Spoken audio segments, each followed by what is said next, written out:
Hey, Holly, John, and Roxanne. Not getting you guys too good on the hearing up here. We're way up north in Indian River.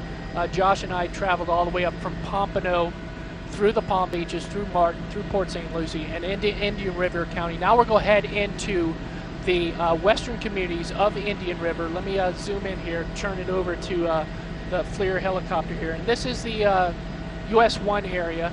We're definitely about around the Vero Beach, going up Vero Beach now into, it's called Florida Ridge by Indrio Road. Indrio Road is where we're traveling towards.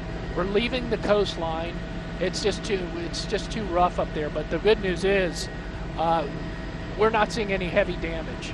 Not seeing any type of storm surge, of type of catastrophic event here. We're seeing minor storm surge, minor damage all the way up to Indian River.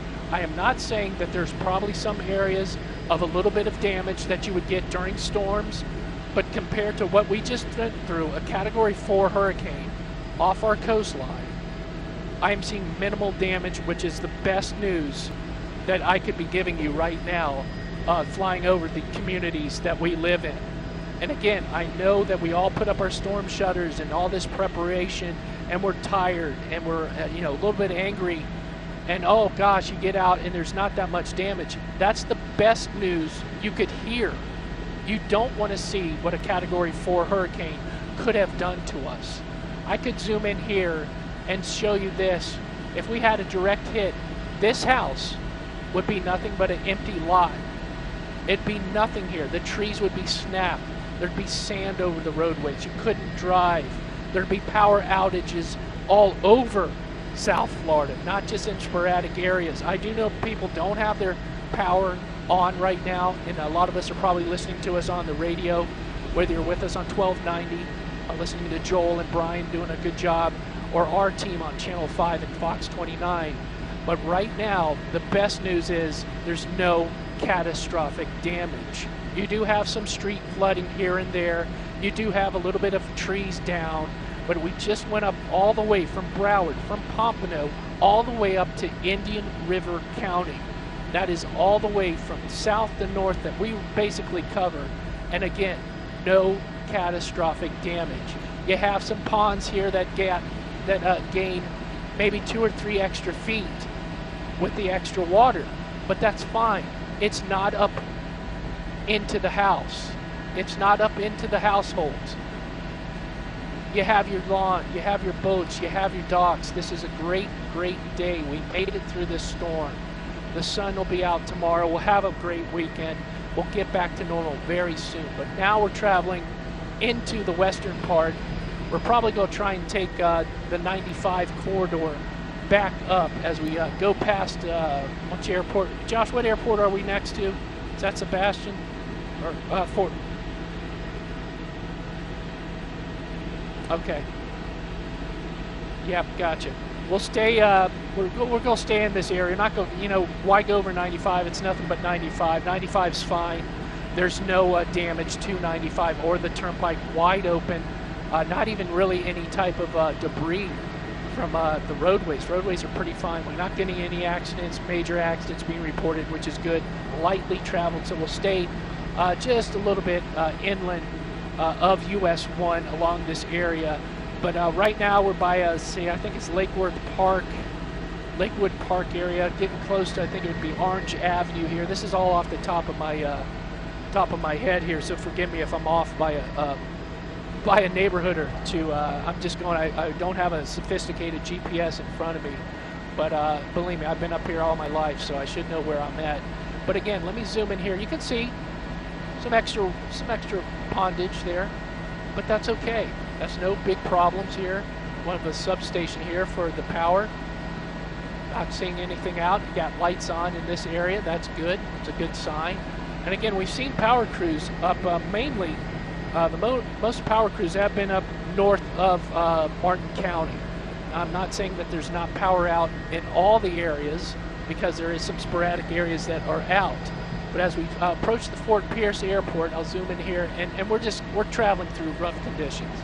This is tough stuff to fly in, and I'm doing my, and we do. Yeah, we do have some planes on the tarmac. Let's see if we have any damage to the planes. Now, we've seen every airport with nothing. Maybe one plane that just snuck in here just a little while ago. But let's see how the planes are on this tarmac at Fort Pierce. Seeing if there's any type of damage. That plane looks like it's turned a little bit. And I wonder if he's in the tail part. Believe me, you can have a little fender bender with a car, but you can't have a fender bender with a plane. Absolutely, not with a jet. You touch, that's something big. And well, it looks like that one got turned around a little bit there. Maybe some minor damage to that, but that's going to be very expensive to fix there. Those two look fine. That old timer's looking good. I bet you he's seen a few storms himself, but hey, they made it. They're not flipped over. They're not down the tarmac.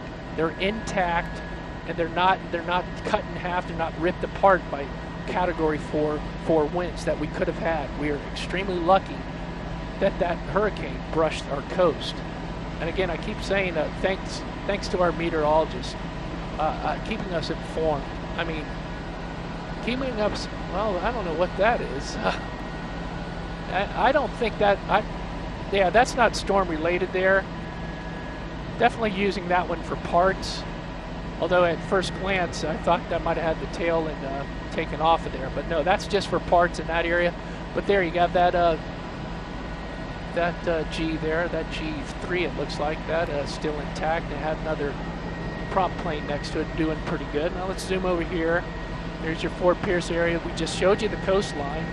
Now we moved inland to show you a different area. Now this area took it a little bit harder than Palm Beach County did. And I'll zoom into a few neighborhoods. And this is what we're seeing. Neighborhoods that are boarded up thanks to the information from our meteorologist. And they're spot on. A Category 4 off our coastline. You need to board up.